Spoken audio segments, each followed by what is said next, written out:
keep you winning. Sunday nights at 10 p.m. On the air and each is calling. Conversations with Coach La La La La La La La La La Coach La La La La La. If you got something on your mind, you can call in, you can hit a line. She the realest, ooh, she the realest. You can tap in, love, oh, we get the business. So empower you so that you can do every and anything that you want to. You can hear it, put your ladies time to listen to conversations that's gonna keep you winning. Sunday nights at 10 p.m. On the air and each is calling. Conversations with Coach La La La La La La La La La La Coach La La La La La La La La La La.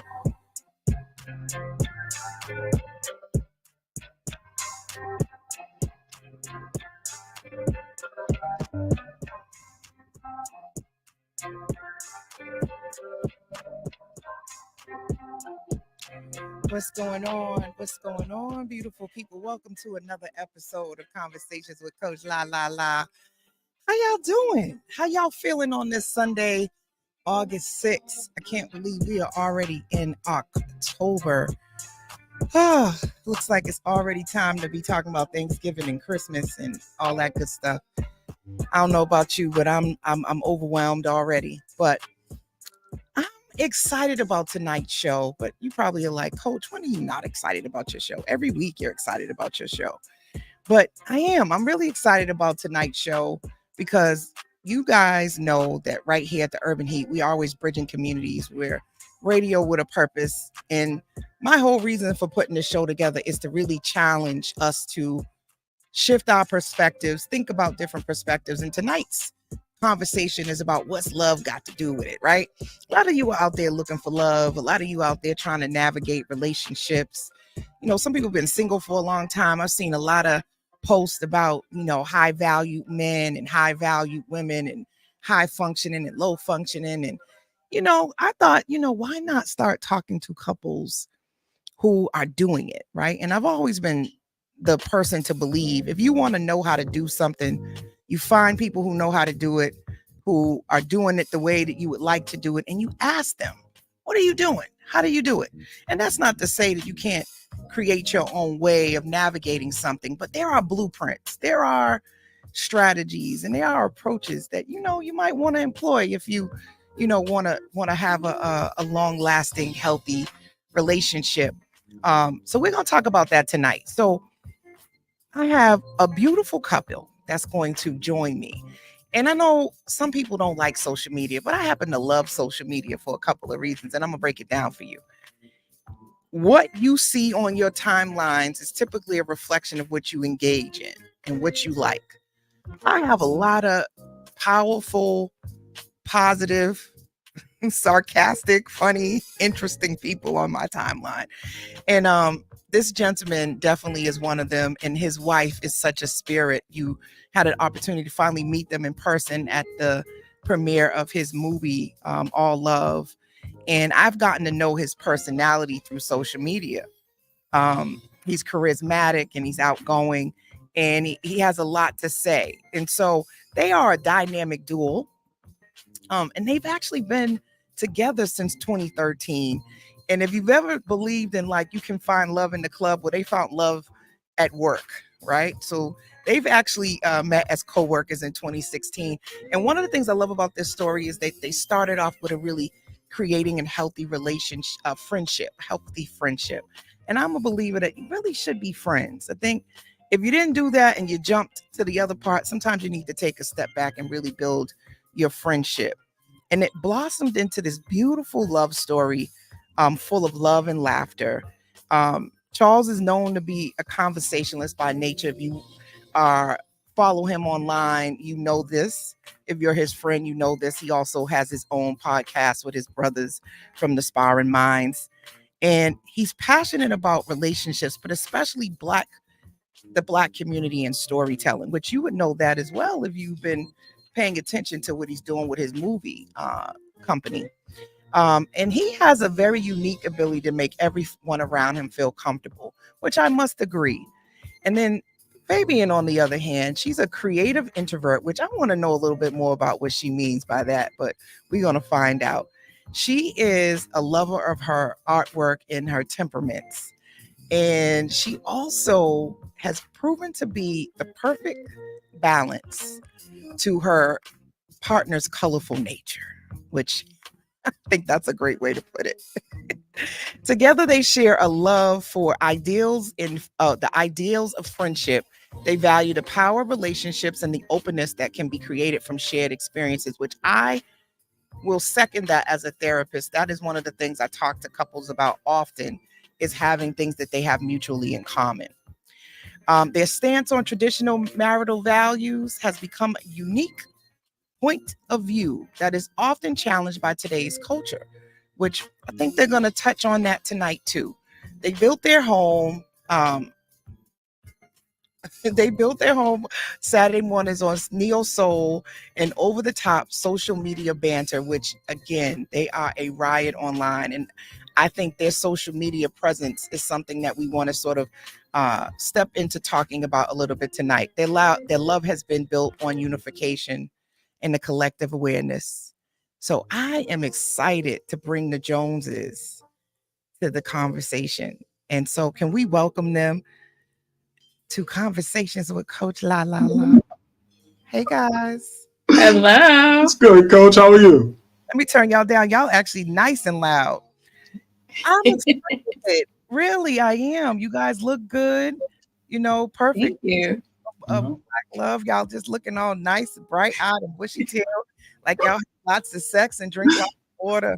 All of that. Yes. All of that. All of that. I got my water here. Yes. But before 10 p.m., nah, come on, man. I'm 40. Like, I'm ready for bed, you heard? Gleaming. And you know, you slimmed down on us, Chuck. She stopped cooking. It was a thing, and Yeah, I don't know about that. I saw your refrigerator, unless that was a prompt. It's very colorful with nice fruits and vegetables, and she stays on you about not eating your onion ring chips. That's you do your research, like you tuned in, so you're a snacker. Yeah, I call you a fat boy delicious. You like your snacks. Yeah. So you've been keeping them in line. Yes. So tell me, what do you want the audience to know about you that wasn't in your bio as a couple? If you could describe each other, how would you describe him? And then I want you, Chuck, to describe her. How would I describe him? Oh. So usually I have people introduce themselves, but in this case, we're gonna flip it. He is outgoing, sociable, life of the party, spotlight on him, individual, but he has a flip side to him where he's also calm, he's also quiet, you never know what you're going to get with him. He's very sweet, he's very thoughtful, he's very passionate about what he loves, and he does not mind letting the world know what he is passionate about. Mm-hmm. That's so nice. Okay, I got one more follow-up. What made you fall in love with him that you didn't just name? It was the moment that I didn't just name? Yeah, when the moment that you said, you know what? I love this man. Oh boy. I felt like he heard me. I felt like I could talk to him, and it was easy. It was someone who I could just confide in, and he accepted me for me. It wasn't like trying to change or anything like that. It was nice to be able to just be me, and he accepts me for my many ways. I am very quiet. I'm very shy and reserved. But then when you get to know me, it's the flip side, and I could be a little bit more louder or whatever. But it just felt real easy and comfortable with him. And I just I love this. Oh, okay. All right, your turn, Chuck. That's you gotta describe her first. So I would describe her as a couple of just big, bold words, right? First, she is really best friend material, right? And in our community, like if you're best friend material, you're really the total package, right? That means that I could talk to you about anything at any time, at any place, and you give me a vibe that my thoughts mean something and that they matter. And she's done that for me since the very beginning. I would complain to her about my day, didn't know it from a hole in the wall, just like, yo, this is crazy. And she's like, yeah, so anytime, just for any man, we want the ability to be able to communicate without feeling like we're being judged or oppressed and she's great at that. She's also supportive. And I think for someone like me who has my hands in so many different things, support is a really big attribute. It's one of those things that the truth of the matter is it makes or breaks relationships, right? I mean, we talk a lot about infidelity and finances and all these other kind of funny things that break up relationships. One of them also is support or lack thereof. And I think she's been supportive from the very beginning. Obviously, she's creative. Obviously, she's smart. Obviously, she's funny. So when you mention funny, because that's all everybody says they're funny, right? Mm-hmm. There's funny, and then there's the ability to have comedic banter, right? Comedic banter is, we can go back and forth and have a good time. You know what I mean? And that's important. She's not funny by herself on stage, you dig? But when you pair her with a spectacular comedian, right, then she's able to. So yeah, like I mean, I can hold my own against them. Yeah. You know what they call it? That's a nice supporting cast. You can't. Michael Jordan was great, but Scottie Pippen helped him out a lot. Scottie, absolutely. So yeah, I mean, I think those are the two big things for sure. Yeah. In your moment when you looked and you said, you know what, I love this woman. So I think there were two. This first was there was one day at work. She was wearing this white T-shirt, and I was already knows the story. I don't know what he's talking about. He always talk about a white T-shirt. If you don't stop, my God. And then I think the other day that kind of really became important to me was just the day I was really just going through it, like BM things, just those kind of real day-to-day kind of situations, right? And at that time, we had become really close in terms of being able to just communicate and chat. She had become a super vessel for me to just talk about anything, which I had never experienced with a woman before, right? And so with that, it was like, it started as I love this ability to talk to someone, and then quickly morphed into, you know what? It's not just a woman. I love her. Right, I love her specifically for being that, and that was a beautiful thing. It was a beautiful thing, one that I never will relinquish. Wow. So I'm hearing a lot of things that I think are pillars that make relationships foundationally strong. Right, the ability to one, be heard, be yourself, friendship, right, safe spaces, laughter. Being able to have fun and talk about just about anything. I think those things are so important.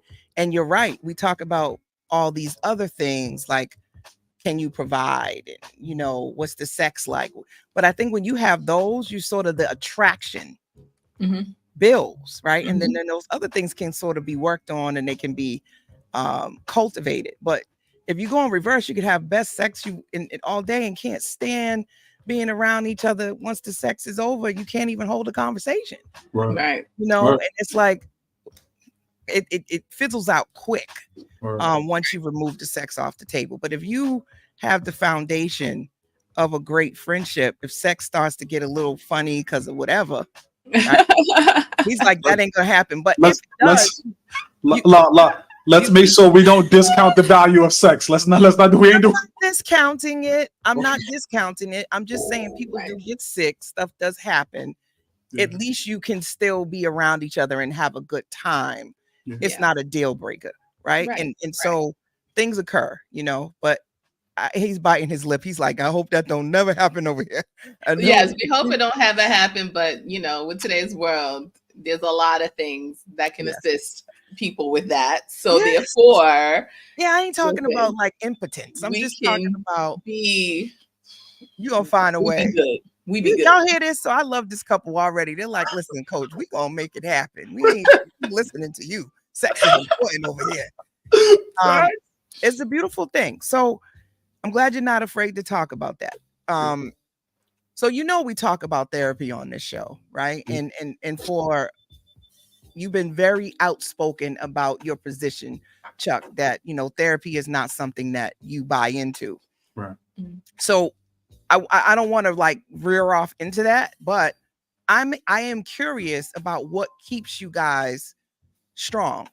How do you navigate different conflict in absence of not going to therapy, since I have so many couples that come to my practice that are just trying to get to where you guys are. How do you keep that going?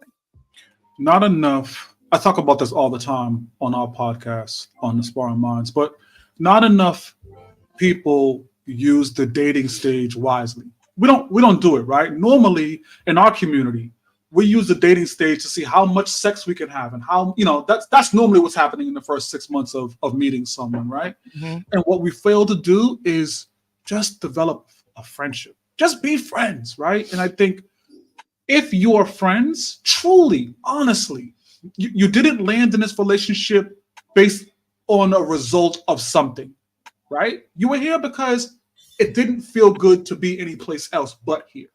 If you did it that way, right?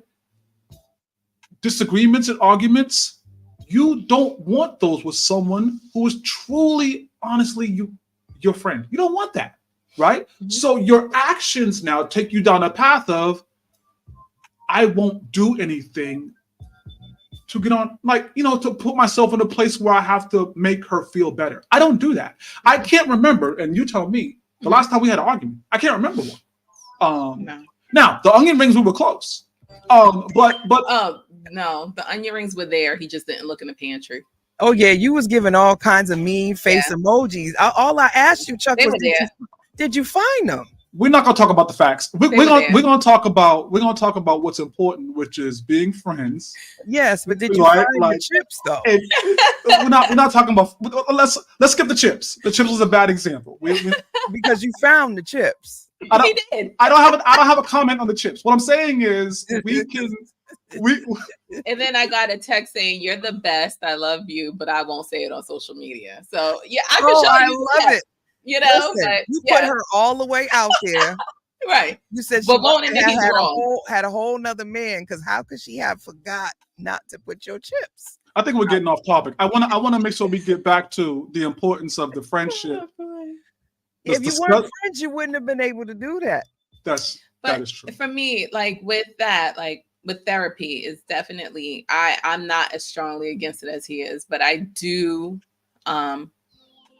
we have a strong faith in God, and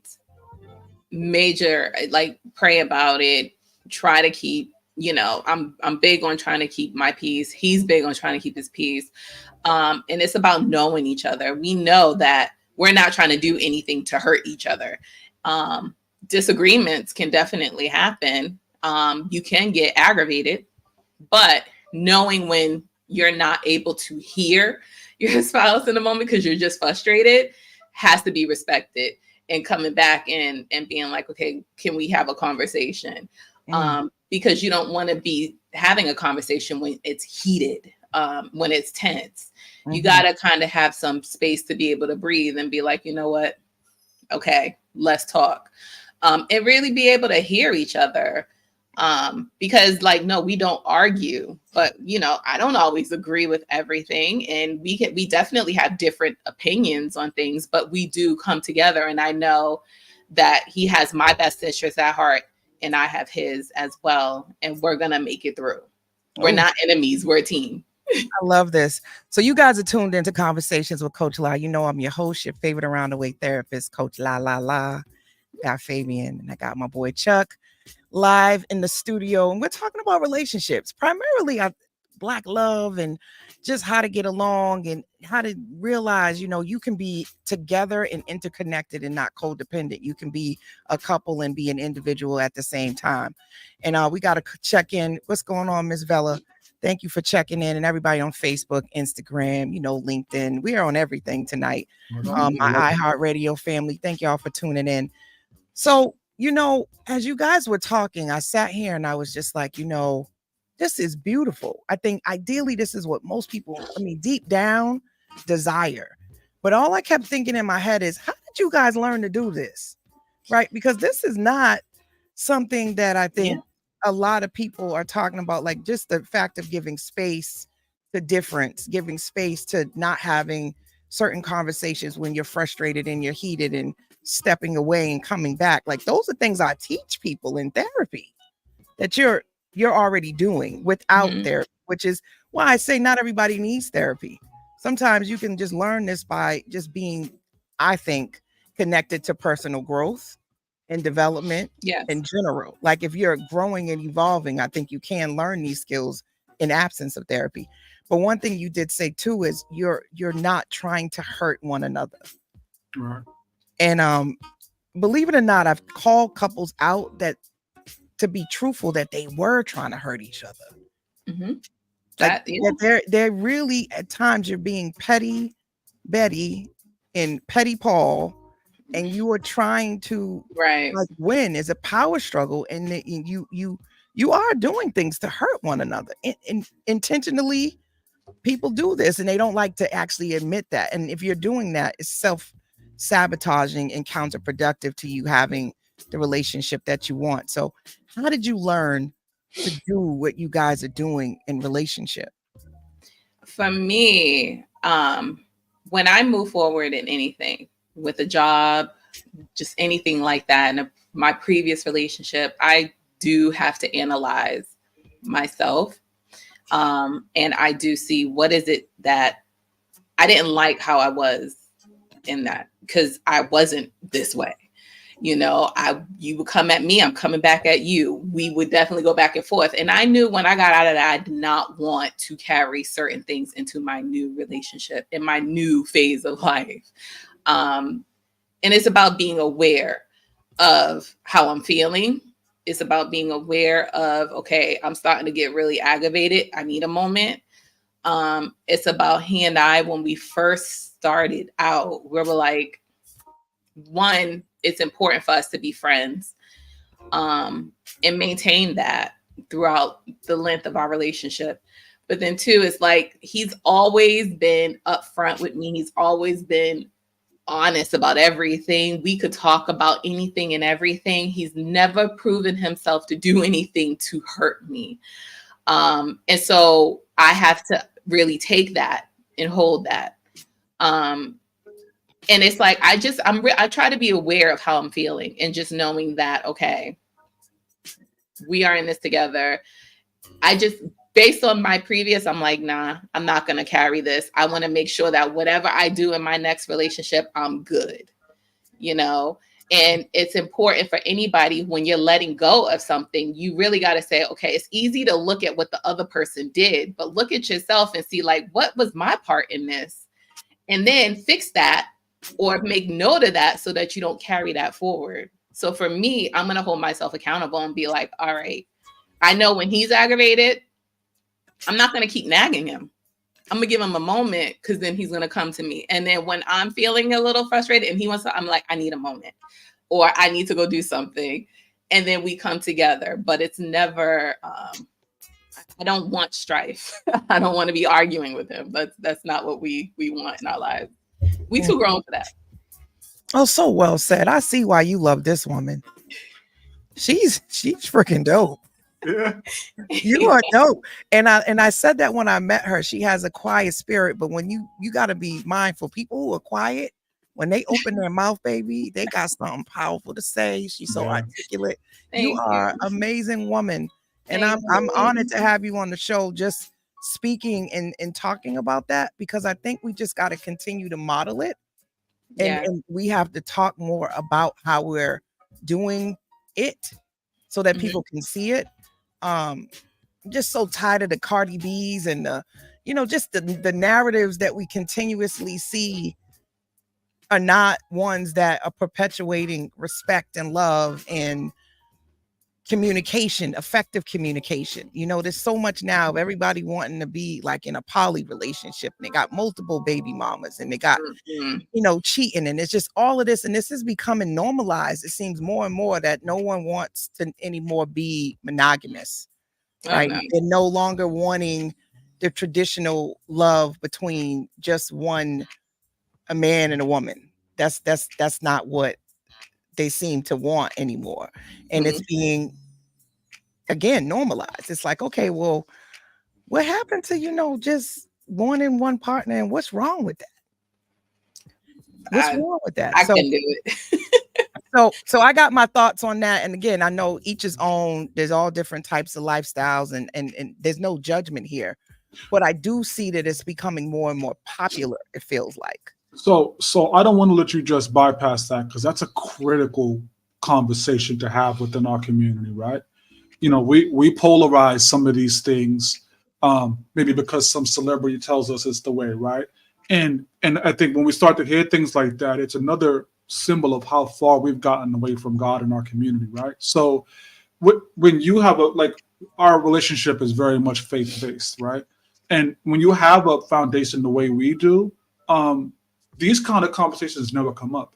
It's foreign to us of bringing in a third person into the relationship. It's foreign to do anything outside of what we understand marriage to be, which is I'm dedicated to her, she's dedicated to me. We're gonna rock out. We're gonna spend the rest of our lives together, and we're gonna do that in happiness and in love. You know what I mean? And anything outside of that, we don't relate. It doesn't make sense to us. And so sometimes we feel like the minority. You dig? Because we're, hey, yo, Chuck, we want to go on a trip and we're going to do this. And I'm like, cool, I'm going to bring my wife. What are you talking about it? I do everything with my wife, literally. Like when we designed this thing back in 2013, it was designed to be a shared experience. You know what I mean? Like you grew up listening to different types of music and I was just hip hop. So teach me what you do. You know what I mean? Like I want to learn from you. I want to share that experience. So Saturday morning when you vacuuming and you listening to whatever goofy ass music, whatever goofy music you had upstairs, I can join in.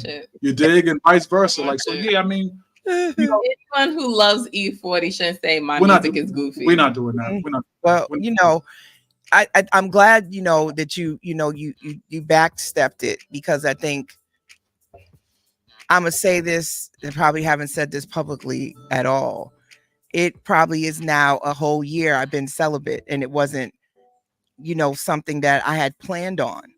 It was just wanting something different and not really getting what I was looking for. And it just sort of just happened from me making choices that I was like, that just doesn't feel right. So, I just don't want to go there. And like you said, we're too grown for that. Like I'm in my 40s, late 40s at this point. Like I didn't have enough sex. It's more than sex at this point in my life. Yeah. So I think, and I'm running across a lot of people who, even at this late 40, early 50, they don't want to be monogamous. They want to be, in multiple relationships, date multiple people, the freedom. I'm like, I didn't got this far without an STD. I am not trying to get an STD in my late 40s. No. So pause. Right. Pause. I'm just going to chill, Yeah.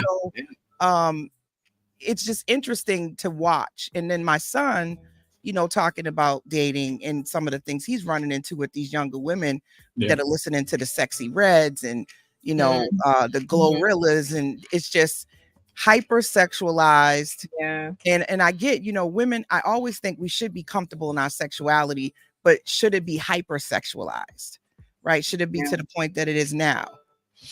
Well, there has to be then discussion. I mean, we came up with Little Kim, right? We came up with some of the same things that were hypersexualized. I think it goes back to having a foundation within the crib of, once I turn this record off, the foundation still remains of, that's what they doing. That's not what I'm doing. You see what I'm saying? We can listen to that for entertainment value. And a lot of our entertainers, like Method Man, a lot of them have been married, but it went against the grain. You wouldn't actually say you have a girl, and they were married. Snoop Dogg's been married to his wife for what, over 20 years. Method Man's been married. Morris Chestnut is married. Denzel Washington is married. There's a lot of married people, but we don't hear enough about those relationships. And a lot of it is because people want it to be private. And I've heard that a lot too. So you don't know. But I also think the industry was like, you won't be as appealing Marketable. if That's people know you have a significant other. absolutely. Right. But you guys are very much open about your relationship. Everybody knows you guys are together. You're Yeah. not a secret, and it's not private. So I always wonder about this whole idea of like, it needs to be private. If too many people know about you, then they can ruin it. I'm like, nobody can't ruin what I got unless you up to something or I'm up to something. No one's gonna come and tell me about who I'm with because I trust you. So that's not even an issue for me. If I'm with you, I'm with you. I don't care. No past woman, no new woman is gonna tell me about my partner. Right.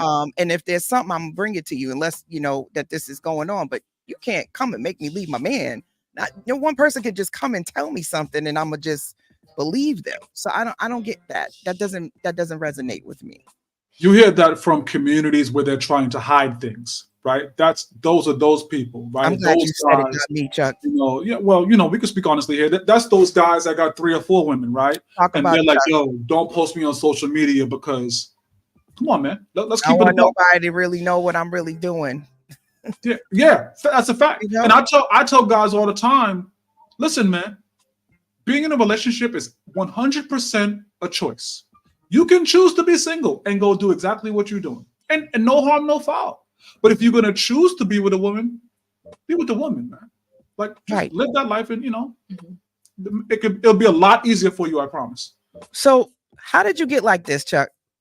What do you think has cultivated you to be like this? Because there's a lot of negative connotations about, especially Black men, that, you know, all men cheat, you know, stuff that they teach us as women is like, you know, they're going to cheat.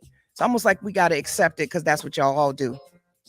You know, it's funny because when I first met her, we bonded over TV shows. Was how we bonded, right? And there was part of my upbringing that was absolutely 100% built in the Huxtables and Disney movies and Martin and Gina, right? And so within that, and then of course within my own family, I saw successful relationships. It just made sense. It was the way life was supposed to be. I never questioned it, right? And then, you know, obviously I was younger in life. I went through some not so great relationships. So I knew quickly that those things, that's not Cliff and Claire, right? Like that, this don't feel like that. You know what I mean? And so meeting her and her giving me clear energies like, oh, now I can finally start on my Disney journey, right? Where I get to bring the one rose and she can play sleep and I can wake her up and wake up. And, you know, we can do that stuff now because this is what life is supposed to be like. So it's exciting. And, you know, like if you go, like I said, all of us had those early years when you were in 20s. Go be a player. Go do whatever you want to do. Have fun and live your life a little bit. But when you're ready to rock and roll, when you find the right one, then take the steps to do that. You know what I mean? Because that can be absolutely fulfilling in and of itself. And it has been. Well, I teach my son that too. Mm-hmm. I think it's important for men and just women too to really determine, like, are you really ready for a relationship? Like, you don't have to be in one if you're not willing to be selfless, to give, and to really work together as a team. Like, and a lot of people, I feel like, jump into relationships sooner than they should. Yeah. I think that's a good point. I think, you know, when I think back to traditional values, a lot of girls are taught to be good girls, using quote unquote, right? Is, you know, you're supposed to wait and we are not supposed to sleep around. A lot of us, like, you know, were waiting and wanting to be virgins. I raise my hand. I'm guilty of this. You know, I wanted that. There was a gentleman, I think his name's Sean Brown.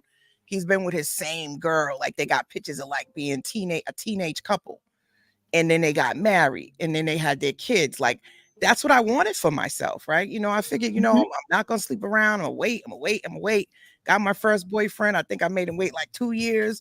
And I just knew that was going to be it. That was what I wanted for myself. But guys, on the other hand, are not necessarily cultivated the same way. I always say, if we're telling our boys go out, have a good time, be a player, that's somebody's daughter he's being a player with. That's somebody's daughter he's running through, Mhm. Getting his royal oats and getting his, notches on his belt until he comes and he finds, say, me, who's being told to wait.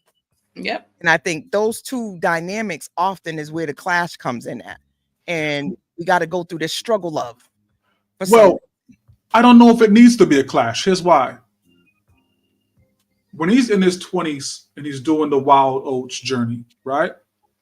Him running into a woman like you or Faye ain't going to end well for his journey, right? So it immediately involves a pivot for him to go find the next conquest on his journey, which is dope. Like, do that, right?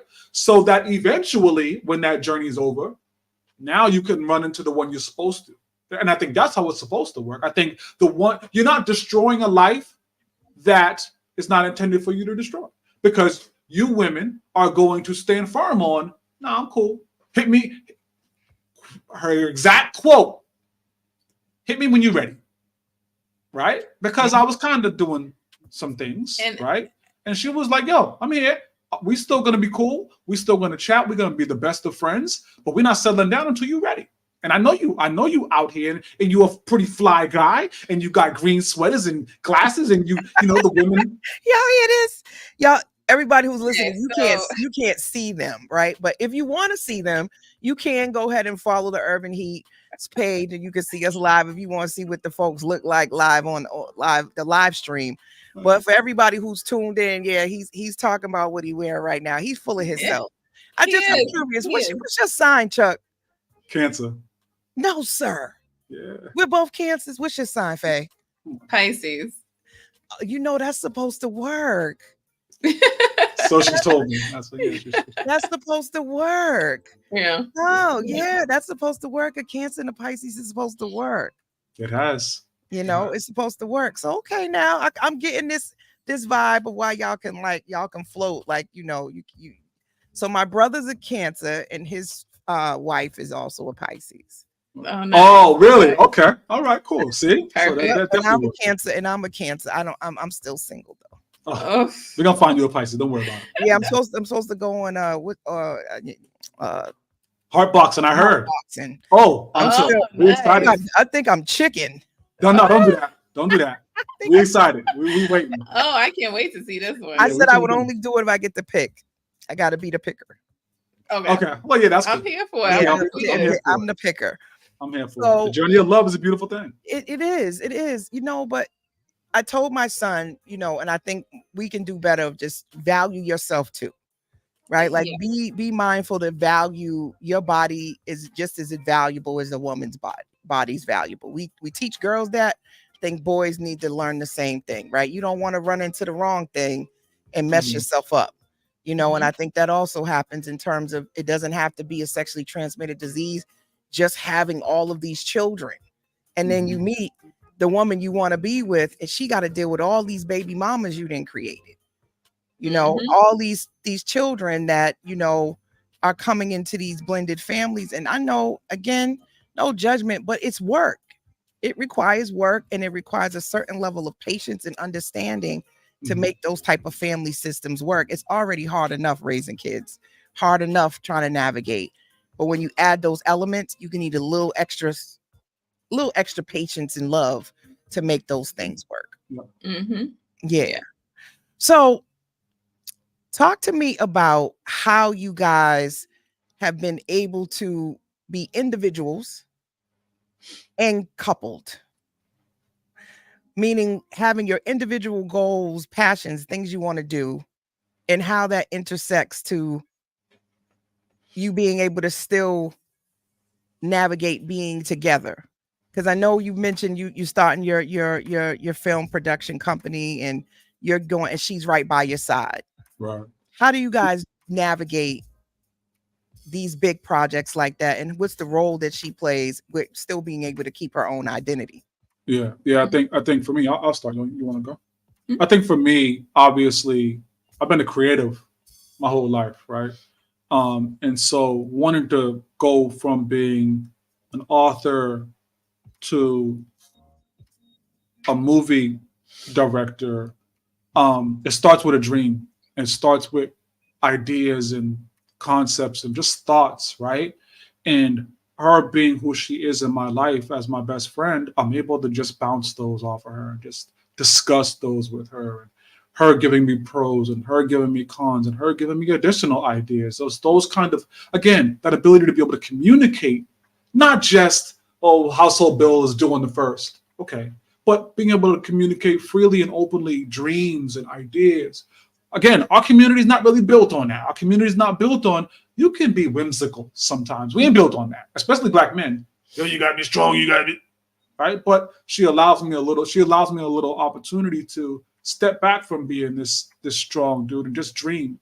And then when I do dream, she's been able to kind of say, yo, that doesn't have to be a dream. You realize that. And I'm like, what do you mean? And we talk more, and she's like, yo, there are realities behind it. She's very grounded. One of her best traits, by the way, because I'm kind of all over the place. I'm kind of ditzy. And so she's very grounded, like, yo, like, that can be reality. If you cut back on buying all the onion rings, we can do this. Oh, really? And now all of a sudden. So I think it's a beautiful thing that she sees the individuality that I have with the storytelling and writing and trying to do some other things. And she's saying, yo, let's take that and let's run. Like, don't sit on that, because you could be great at that. And I think that's a big part of that journey. I think when you get into a relationship, it's important to just understand that we all had dreams and things that we wanted to fulfill in life, goals, different things we want to accomplish. And it's like, that doesn't just go away because you're in a relationship. So it's not, you have to be with someone who is going to support you, who is going to be like, you know what, this may be something I'm not familiar with. I don't know what it is, but I'm here for the journey. He's always been into writing, so I remember being asleep and hearing him typing away as he's writing his books. And it's that passion and that he has that was keeping him up at night, but he just had to get out whatever it was that was in his head. And then it going into multiple books, and then he tried to put it away. And I'm like, why? Why would you not continue on something that's on your heart just because we're in a relationship? Because the last thing I want to be is the one that's caused him to not pursue a dream or a passion that he's really wanted to pursue. And I don't want to be the one that's stomping out this flame that is burning inside of him to do. I'm like, I'm not going to do that. So get out there. Let's figure it out. And, with the movie, it was like traveling every month. And with that, it's like, okay, those were some long days on set. Those were some long weekends, and then coming back and maintaining the house, going to work, doing the regular things we do. And it's just, it's a lot of work, but it's doable, and then once the project is done, you feel accomplished. And it's like, you don't have to stop what you're doing or those fires, whatever that is that you have, just because you're in a relationship, especially if you have a partner who's like, we could do this, like, tag me in. How can I help? I don't mind being on set, learning something. I learned a lot. Yeah. But just really quick, I just want to add one last piece, because I think in every successful Black relationship, we're certainly no blueprint, right? We're just people who love each other, right? That's all we are. We're no poster children for how you're supposed to be married. We ain't that, right? But I think every successful relationship that you see, there is a level of sacrifice and there's a level of selflessness in everyone you see. That's the common denominator. So yeah, we're talking about the things that she was willing to do and gracefully too, to help me chase my dream. But there's also has to be some level on my end of, well, what am I doing to help her chase hers? This isn't just about Charles Jones. I say it all the time. If you listen to me long enough, it ain't about me.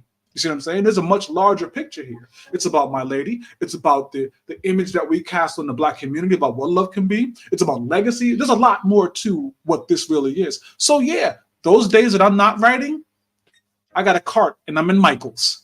and we buying picture frames because guess what? She likes to paint. And now I got to learn the difference between taupe and maroon. And I don't know the difference. And I'm confused, but go off. Like there are things that are happening where I have to make sure I support her journey just as much as she supports mine. Yeah, that's beautiful. Everybody that's listening, I hope you're getting some nuggets. You are tuned into Conversations with Coach La La La on the Urban Heat 98.1 FM. We are Boston's only Black-owned radio station on the iHeartRadio platform.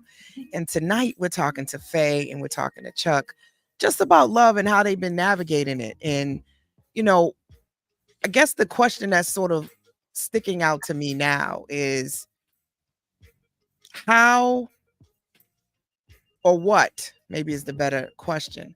What is something each of you from the feminine perspective, masculine perspective, that you could give a listener right now that is trying to create this in their relationship? If you could give them one thing that they could start working on immediately that could turn the dynamics of what they got going on in their relationship, what would you tell them? What would you say? I think there are two things that are contagious in relationships: laughter and anger. Strive towards laughter, right? The more you laugh, obviously the happier you'll be. Create an environment of happiness, because once you create the environment for happiness, it's likely to continue. Conversely, if you're always angry, if you're always mad about something, that spills over day after day. It lingers, it becomes a thing. Change the culture, change the atmosphere of the household, and I guarantee things get better.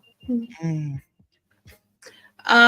I think for me, it's just being selfless. I'm with someone who knows what I like, what I would like, what I want and stuff. And he gives, but it's also being able to, for me, providing and being selfless and nurturing and supporting. And it's not all like, he's always like, it's about her. And I'm like, well, it's about you, So we often go back and forth where I'm like, that what is it that you want? And he's like, whatever you want. I'm like, no, it's not just me. So he's great. We're both like, it's like the battle of being selfless because we're kind of like doing for each other. And you know what's funny about that? That's the only time when we disagree. It's like, that's the only time we ever disagree. You could tell me what you like. And he's like, whatever. And I'm like, it's nothing wrong with giving because, he gives so much to me. I give so much. We like pour into each other. So it's like, you can't be selfish. You have to really learn how to just, and it's helpful when you're with someone who's also being selfless because you guys are pouring into each other. If you're with someone who's just taking and you're giving so much, that doesn't work. Yeah. And I think what I'm hearing though is just, this is a nice synergy here. There's a nice synergy here, right? A natural synergy of you are not trying to change one another. No. You're literally bringing your authentic self, and this happens just to be who you already are. Yeah. And I think the hardest thing is you hear these things like, you're not asking for too much, you're just asking the wrong person.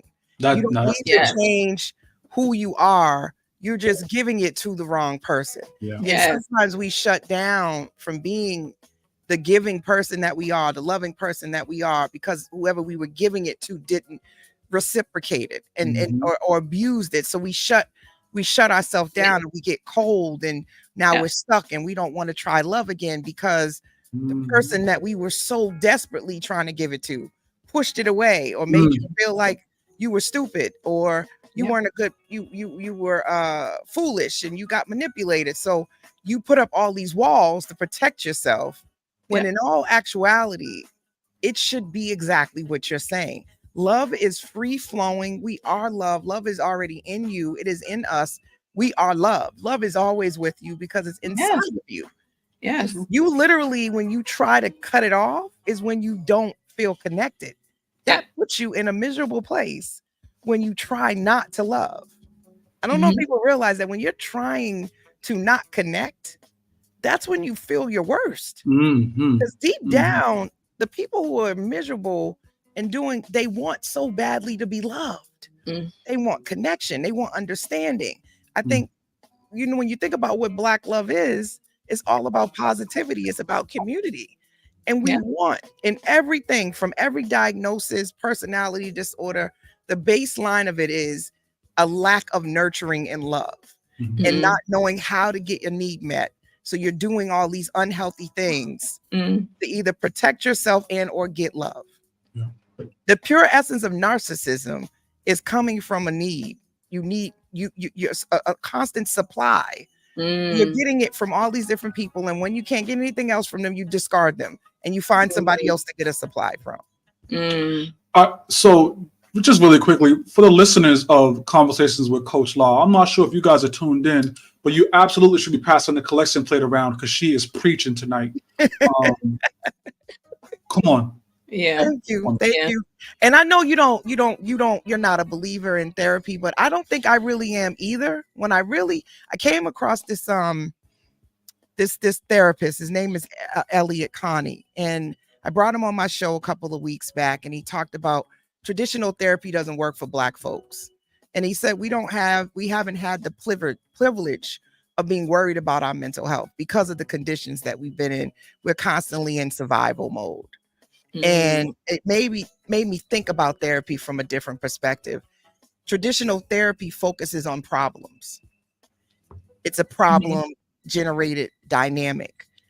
I've always came into this looking at solutions. I don't want to just sit here and talk about the trauma in your past the whole session. And I haven't been the right therapist for everybody because I'm like, okay, so what do you want? Where are you going now with your life? What are you going to start doing today to change this pattern? You are going to be the cycle breaker. You are going to be the person in your family to cut the stiff, cut the mess, because you're recognizing it. So you get to change it. Let's not keep ruminating in things you had no control over. It wasn't your fault. So now what are you going to do? Because if you're perpetuating this in the present, how can we be mad at the people from the past? You're now them, unless you stop. So I just feel like we need more love. Yeah. We need more connection. People want to be heard. They want to feel understood. They want to be hugged. They want to be touched. Even when you think about people out here having sex with everybody, the basis of all of it is you're looking for love in all the wrong places. Yeah. Yep. You're looking for someone to come in and to make you feel like you have value, significance, and importance. Right.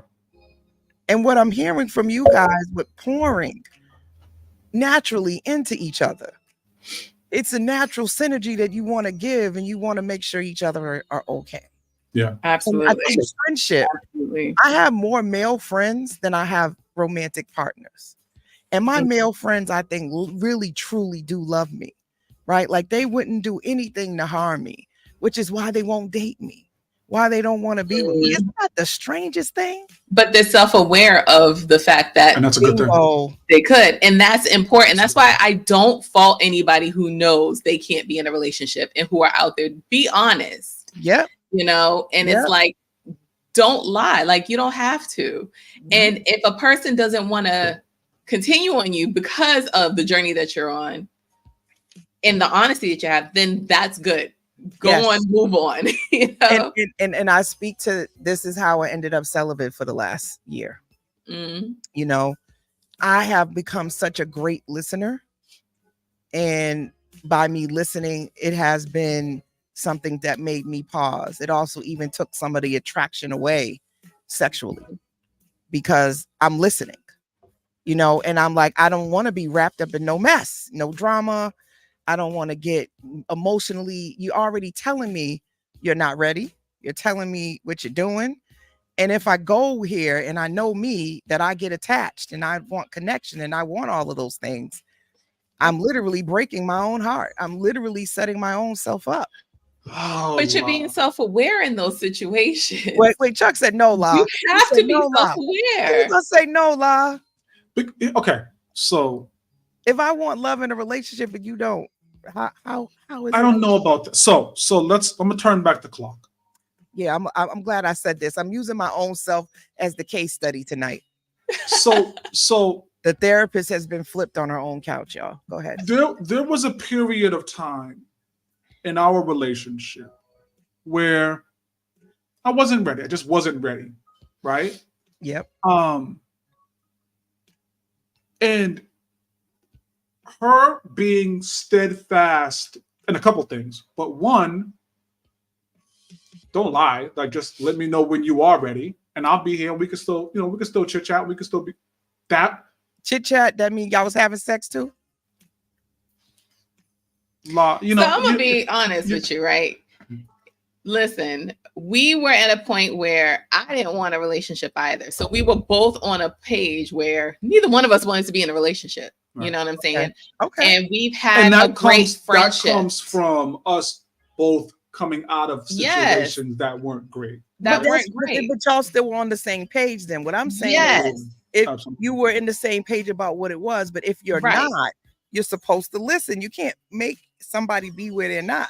So in that time frame, listen, there's some who could say the same thing that you're saying, and I can hear, like, yes, if I was in a space where I was looking for a relationship at that time, I could easily put myself in a space to be heartbroken, Yeah. So I get that's why it's important to be self-aware and to listen to what he's saying. Yes. If you know he's out there doing X, Y, and Z, and you are something that you want something more, and he's telling you, I'm not there. Yeah. You gotta respect that. But here's why this comes up. Here's why this comes up. It comes up because your ability to remain steadfast, to remain a dope friend through my levels of uncertainty, right? Made me say, and this is what I heard when Law was talking about this, was why it resonated to me. It made me say, you know something? She stands out for a reason, right? Because you stayed steadfast. And I was like, wait a minute. I'm out here and I'm uncertain and I'm doing all these kind of things because I'm looking for something that I literally already have. And this doesn't make sense. So what that does is, because the woman has the ability to remain steadfast in her beliefs, that made me look at it and say, you know what? If I don't want to lose that, I need to transform and be something better. Which I then did. And I think that's... You made the changes and then you showed that you were serious. And I'm like, okay, but you got to be on the same page. Yeah. Really I'm hearing two things. I'm hearing y'all both didn't want a relationship. So at some point, did you shift, Faye, that you did want a relationship? And he still did? So I had to realize I did not want a relationship, but then it was like feelings do get involved. Thank you. And for me, I was self-aware that, you know what, I'm starting to fall. Let me fall back. Let me not talk to him so much and then get myself in check. Because I was like, but it's like when you have that connection and it's like, yeah, but I started to know that it was a period of where I didn't want a relationship. And then I was like, dang, you do start to fall. Thank you. And it just so happened to be it's also a realization that I was the boy wonder at the time. You see what I'm saying? Like, goodness. Don't leave that to the side. Oh goodness. But that's my point, right? So again, self-awareness will let you know, like, you meet people and you're like, they're already dope. You get to know them, you got dope friendship, sex is bomb. Like, who's not gonna want that? Like, who's not gonna eventually catch feelings? Like, it just happens. Yeah. Right. And so when you have that happen, or you know that can happen, you just sometimes like, yeah, nah, I'm not gonna do that. Mm-hmm. And then sometimes you jump anyway because you're like, I just want to go for a ride. I love being around you. I'm gonna just see what's gonna happen and let the chips fall where they may. I get that too. Yeah. So I think that a lot of times when we look at it and people go, oh my God, why do you just see the red flags? I don't think that people don't see. I think sometimes it's like, you know what? I like hanging out with you. Oh, they choose to ignore I don't really want anything right now either. Let's just see what happens. This is how the situationships sort of manifest. I don't think it's always that people are lying to each other. I don't think it's always that, people are trying to be, that they're trying to hurt you. No. I think sometimes people are just trying to navigate life. And in navigating life, stuff happens. Disappointment, heartbreak, it happens. Or love. It happens. It's all love. It's all love. Listen, we are down to like the last 7 minutes. Can you believe it? My gosh. By fast, right? Crazy. So Bet on self moments, right? We talked about this. We ventured a little bit into talking about that. But what I'm curious about, when you think about a bet on self moment, those are those moments where you have to be not selfless, where you're putting yourself first, and it's something you want to do for yourself. And it's these moments where you go, if not now, then when? And if not me, then who? Have you had moments in your individual lives that you did that? And how did that impact the relationship? When you did decide, you know what, this is something that I do want to do for me.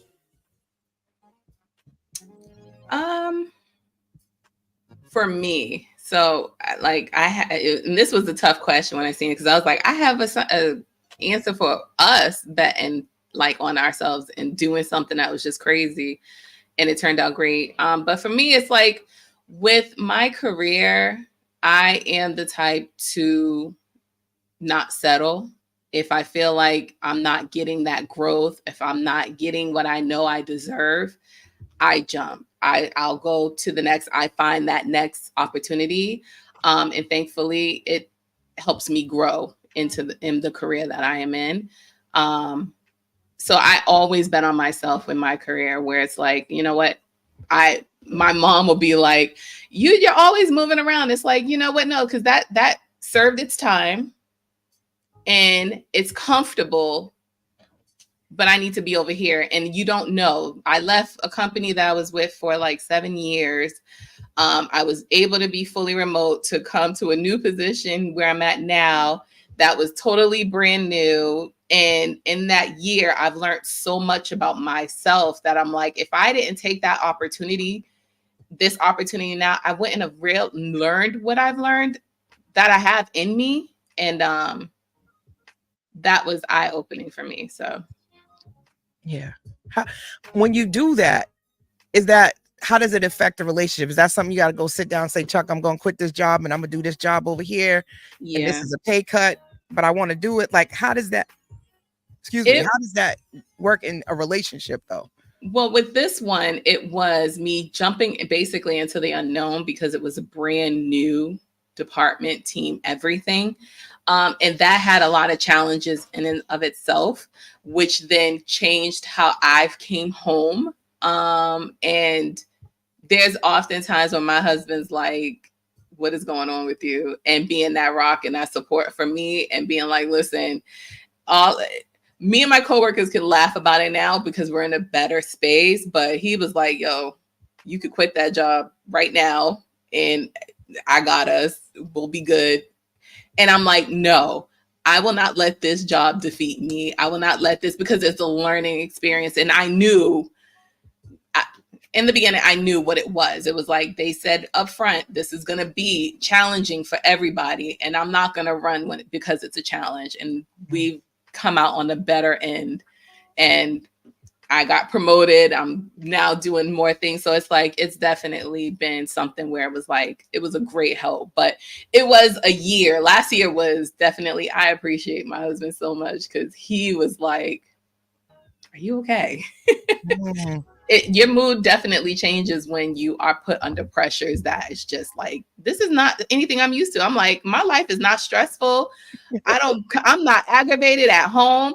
And I'm coming to this job and being this, I'm not doing that. I don't got this. And he's like, this ain't us. What are we doing right now? So it was definitely something where he helped me down and was that support and be like, you got this. If you want to do it. And if you saying, forget this and you want to leave, you got that. We're good. So I want to make sure I leave time to switch to you, Chuck. But I think that level of safety, of choice, changes everything, right? When you know I'm doing this because I want to, I don't have to, baby, that is a game changer. I can't tell you how much I appreciate that man in that moment. I was like, yeah. I felt that for you, girl. Yeah. Shout out every woman out there. I know high-fiving in the air like, yes, we like, this was a movie right now. We'd be like, yes, we love you some Chuck. Yes, girl. Yeah. Chuck, That's right, baby. That's what you talk about, give you that safety, that cushion. Yes, yes. And Yeah. he's done that multiple times. So yes. Thing. I'm manifesting that for every listener out there. It's coming. You know, It's coming. it's a beautiful thing to have safety on both ends, because she gives you a level of safety and Absolutely. grounding too.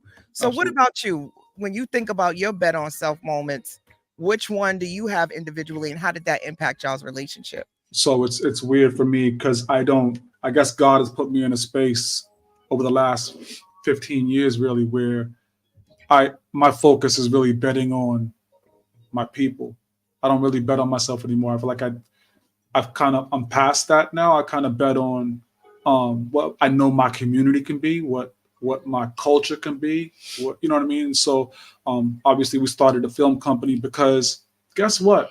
There are people in my community who are dope at this, right? And they don't get the opportunity because they look like me. They don't get the opportunity because they sound like me. You know what I mean? And so, you know what? Let me give you an opportunity. Let me be somebody you can partner with. Let me be somebody you can work with.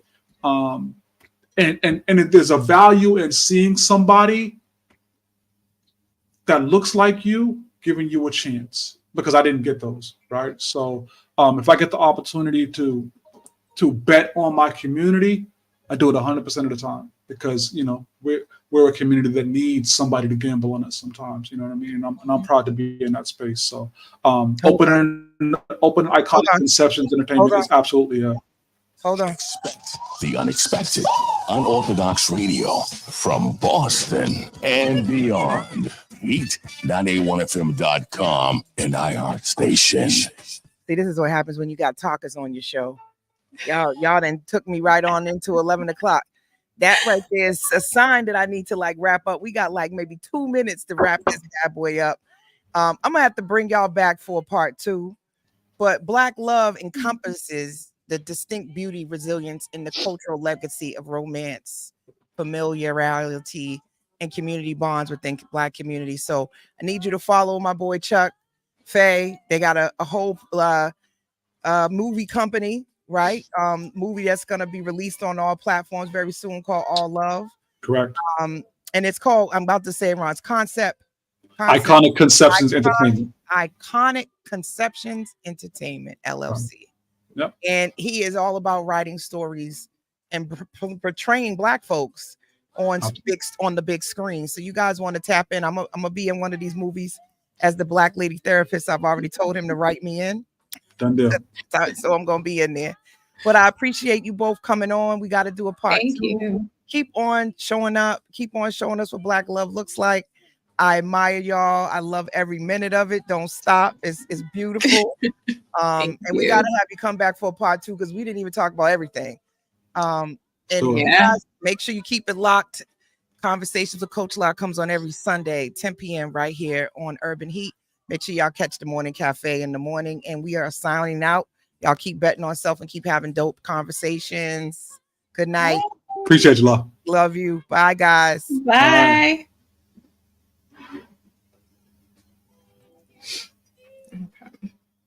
Good time. Simple enough. Yep, I went fast.